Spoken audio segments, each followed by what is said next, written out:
L'histoire commence alors qu'un homme nommé Oran traverse un donjon.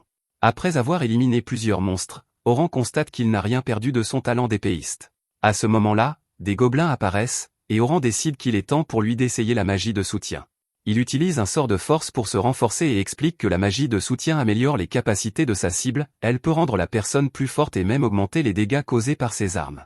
Oran élimine immédiatement le groupe de monstres et explique que les sorts qui augmentent à la fois l'attaque et la défense sont indispensables à tout groupe. Malheureusement, d'autres créatures apparaissent, et notre héros n'a d'autre choix que de les éliminer également. Enfin, Oran révèle que ce type de magie a également une faiblesse, à savoir le temps. 3 minutes se sont écoulées depuis qu'il s'est renforcé pour la dernière fois, il doit donc lancer à nouveau le sort pour affronter le groupe de monstres suivant. La magie de soutien ne dure pas éternellement, et sa durée dépend de la résistance de la cible à la magie. Dans le cas d'Oran, les sorts ne dureront que 180 secondes. Cela signifie qu'Oran doit surveiller de près l'état de ses combats et lancer des sorts au moment opportun. Les enchanteurs qui utilisent la magie de soutien sont constamment dans une course contre la montre, c'est pourquoi ils n'utilisent généralement pas la magie tout en essayant de manier une épée. Oran, en revanche, n'est pas comme les autres, car il utilise les deux. Un regard sur le passé révèle qu'Oran a été expulsé du groupe des héros. Le chef du groupe s'appelait Oliver, et Oran a essayé de lui rappeler qu'ils étaient amis d'enfance. Ils étaient des camarades qui se connaissaient depuis des années, mais Oliver a répondu que cela ne suffisait pas. Il n'avait donné des chances à Oran que parce qu'ils venaient du même village, mais leur voyage allait devenir de plus en plus difficile. Oliver craignait qu'Oran ne puisse pas suivre le rythme, mais les autres membres du groupe n'étaient pas aussi polis. Ils ont dit qu'Oran les ralentissait, et Oran a été stupéfait de les voir le traiter de cette façon. Oliver a pris la décision finale de dire à Oran qu'il n'était tout simplement pas assez fort, et il l'a expulsé du groupe.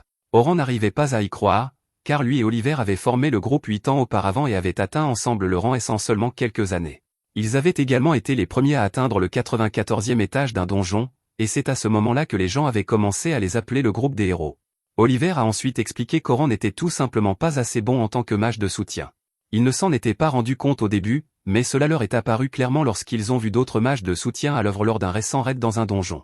Ils ont vu à quel point les enchanteurs de l'autre groupe de rang S étaient incroyables, et cela leur a fait réaliser à quel point la magie de soutien d'Oran était faible. Oran était d'accord et expliqua que c'était parce qu'il était censé être un épéiste. Son groupe avait besoin d'un mage de soutien, c'est pourquoi il avait inventé sa propre magie originale. Les autres membres du groupe refusèrent d'accepter sa réponse, soulignant qu'Oran n'avait changé que parce qu'Oliver était un meilleur épéiste. Oran leur rappela cependant qu'il s'était en fait converti parce qu'il était celui qui avait le plus d'aptitude pour la magie de soutien. Oran savait qu'il n'était pas le meilleur dans ce domaine, c'est pourquoi il avait inventé son propre type de magie pour compenser ses défauts. Il avait fait de son mieux, et c'était grâce à lui qu'ils avaient survécu même dans les profondeurs du donjon. Malheureusement, Oliver avait pris sa décision, révélant qu'ils avaient déjà trouvé un remplaçant. Oran était horrifié par cette trahison, et Oliver ne pouvait que s'excuser. Il était déterminé à atteindre tous leurs objectifs et ne voyait pas d'autre solution. La jeune fille nommée Annie ne fut pas aussi polie, soulignant simplement qu'Oran ne faisait que les gêner. Ils formaient un groupe de héros et n'iraient nulle part avec Oran qui les ralentissait. Oran fut choqué d'être traité ainsi après tant d'années, mais il comprit qu'il n'y avait plus de place pour lui dans ce groupe. Il n'avait d'autre choix que d'accepter cette décision, alors il remercia son ancien groupe avant de partir. Annie n'en avait toutefois pas fini, car elle continua à l'insulter. Elle fit remarquer qu'Oran était capable de faire beaucoup de choses, comme de la magie et du combat à l'épée, mais qu'il ne pouvait les faire qu'à un niveau de classe A. Elle expliqua que les gens comme lui étaient appelés des touche-à-tout, mais qu'ils ne maîtrisaient rien. De retour dans le présent, Oran décide qu'il ne veut plus jamais être appelé ainsi. Il a développé un nouveau style de combat où il alterne entre épéiste et enchanteur, et il pense pouvoir encore beaucoup améliorer cette technique. Il déclare que, pour être sûr de ne plus jamais être appelé « le maître de rien », il devra devenir le plus fort dans tous les domaines. Dans une autre pièce, Oran utilise sa carte de guilde pour enregistrer sa position à l'étage actuel du donjon. Ainsi, il pourra se téléporter à cet endroit lorsqu'il voudra continuer à explorer le donjon. À ce moment-là, Oran aperçoit des hommes qui courent pour sauver leur vie et les entend parler d'orques. Ils n'avaient pas d'autre choix que de fuir, mais Oran est choqué lorsqu'ils évoquent la fille qu'ils ont laissée derrière eux. Le chef du groupe ne regrette pas d'avoir abandonné la fille, car il venait juste de la rencontrer et il ne donnerait jamais la priorité à une inconnue plutôt qu'à son groupe. Oran est furieux après avoir entendu cela, mais il décide qu'il ne doit pas s'en mêler. Il essaie de se convaincre que la fille a simplement eu la malchance de rejoindre un groupe au hasard, mais Oran ne peut s'empêcher de remettre en question ses propres sentiments. Il sait exactement ce que c'est que d'être abandonné par un groupe, et il sait à quel point cela fait mal. Le chef affirme qu'il est sûr d'avoir pris la bonne décision en la laissant derrière eux, mais Oran ne peut pas continuer à les écouter. Il les interrompt et leur fait remarquer qu'ils ne font que trouver des excuses au lieu d'aller la sauver. Les types comme eux énervent Oran plus que tout, et ils les traitent de pathétiques. L'un d'eux, pris de rage, tente d'attaquer Oran, mais celui-ci le projette comme une poupée de chiffon. Oran se tourne alors avec colère vers les autres et leur demande de lui dire où se trouve la jeune fille. Ailleurs, la fille supplie les orques de rester à distance et crée un bouclier magique. Les orques commencent à le frapper, et elle se rend compte qu'ils sont trop nombreux. La fille commence rapidement à perdre espoir et supplie quelqu'un de venir la sauver. Malheureusement, elle n'a plus le temps, car les orques brisent son bouclier, mais une puissante attaque magique surgit de nulle part. C'est Oran, qui se jette immédiatement dans la bataille. La jeune fille est stupéfaite de voir apparaître un épéiste, et elle est encore plus surprise quand Oran utilise également de la magie de soutien. Oran alterne entre ces deux compétences et commence à éliminer les orques les uns après les autres. La jeune fille observe la scène avec émerveillement et ne peut s'empêcher de se demander s'il s'agit d'un épéiste ou d'un enchanteur. Il reste encore beaucoup d'orques, mais Oran ne montre aucune crainte et aiguise son épée avec de la magie d'enchantement. Il tranche facilement les monstres, et la jeune fille n'en croit pas ses yeux, car elle n'a jamais vu personne se battre ainsi. Oran reconnaît qu'il y a beaucoup d'orques, et comprend pourquoi un groupe de bas niveau les fuit. Mais Oran n'a rien à voir avec ces types, et il a confiance en ses propres capacités. Il déclare qu'il peut s'en occuper seul, et élimine un autre groupe d'orques avec son attaque suivante. Alors qu'il achève les derniers, la jeune fille ne peut s'empêcher de penser à quel point il est incroyable. Finalement, il en finit avec eux et vérifie que la jeune fille va bien. Elle est simplement reconnaissante d'être encore en vie et se met à sangloter. Une fois en sécurité, Oran prend congé, mais la jeune fille tient à le remercier comme il se doit. Elle se présente sous le nom de Sophia Claudel, un nom qui semble familier à notre héros. Il remarque également l'écusson sur son manteau, mais ne parvient pas à se souvenir d'où il provient. Oran se présente à son tour, et Sophia lui demande s'il accepterait qu'elle l'invite à dîner en guise de remerciement. Oran répond qu'il ne l'a pas sauvée dans le but d'obtenir une récompense, mais Sophia insiste. Elle lui fait les yeux doux, et Oran n'a d'autre choix que d'accepter.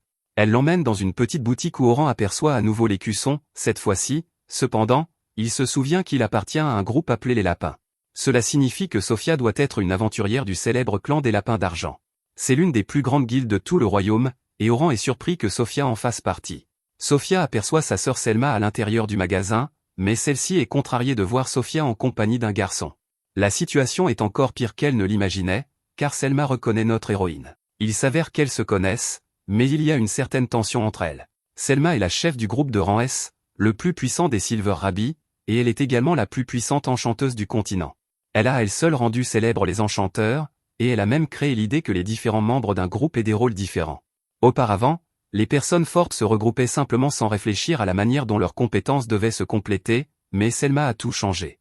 Les groupes ont commencé à utiliser des soutiens pour aider à distance, des défenseurs pour encaisser les coups et des attaquants pour éliminer l'ennemi.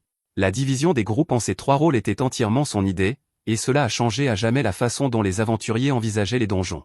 Le groupe des héros n'a pas fait exception, c'est pourquoi Oran a dû passer du statut d'épéiste à celui d'enchanteur. Comme si cela ne suffisait pas, Selma était également la personne qu'Oliver avait vue dans le donjon ce jour-là.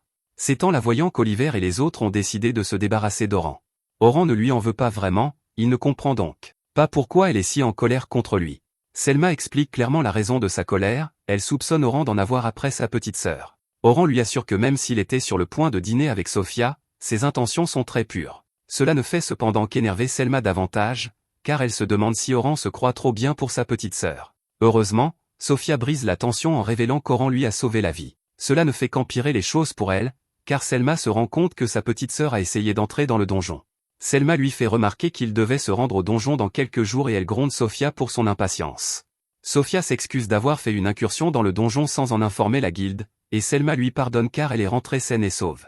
Elle remercie Oran d'avoir sauvé sa sœur et s'excuse d'avoir été si désagréable. Oran explique alors à Sophia qu'il a rencontré Selma lors de la dernière expédition dans le donjon.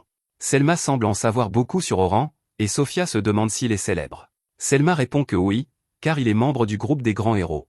Sophia n'arrive pas à croire qu'il soit si populaire, mais Oran révèle qu'il n'est plus un héros.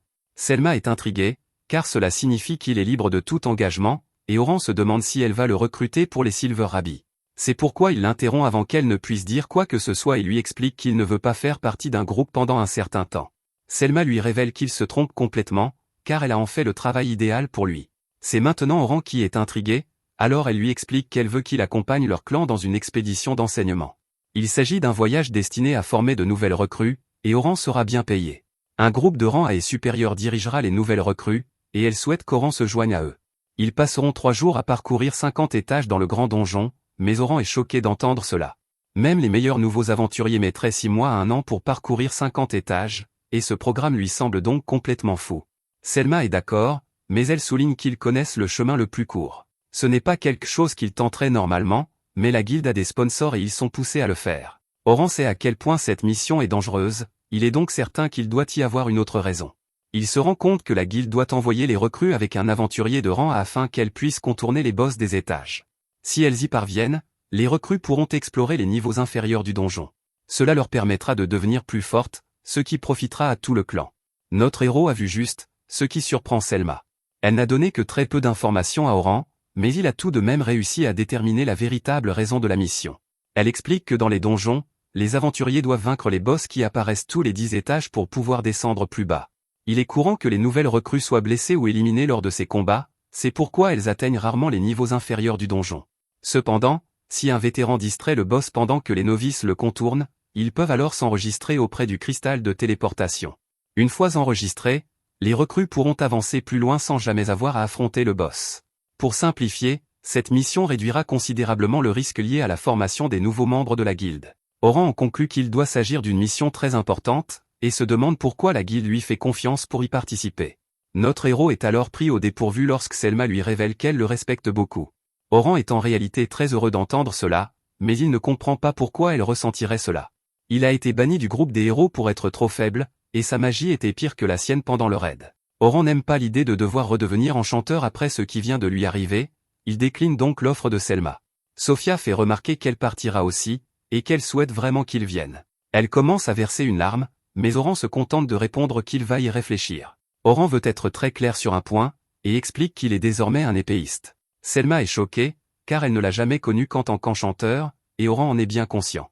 Il sait qu'elle ne le respecte qu'en tant qu'enchanteur, alors il précise que s'il les accompagne, ce sera en tant qu'épéiste. Selma n'hésite pas un seul instant et répond que cela lui convient. Au fond d'elle-même, cependant, c'est uniquement parce qu'elle sait que si les choses tournent mal, Oran reprendra simplement son métier principal d'enchanteur. Cette nuit-là, Oran rend visite à un vieil homme. Ce dernier lui est très reconnaissant, car Oran a fait la promotion de son magasin après être devenu un aventurier de renom. Grâce à Oran, son commerce est florissant, mais Oran ne peut que s'excuser.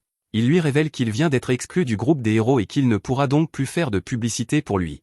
Maintenant qu'il n'est plus un héros, Oran est certain que personne n'écoutera ce qu'il a à dire. Le vieil homme bienveillant lui répond qu'il se moque de tout cela et qu'il lui est toujours reconnaissant.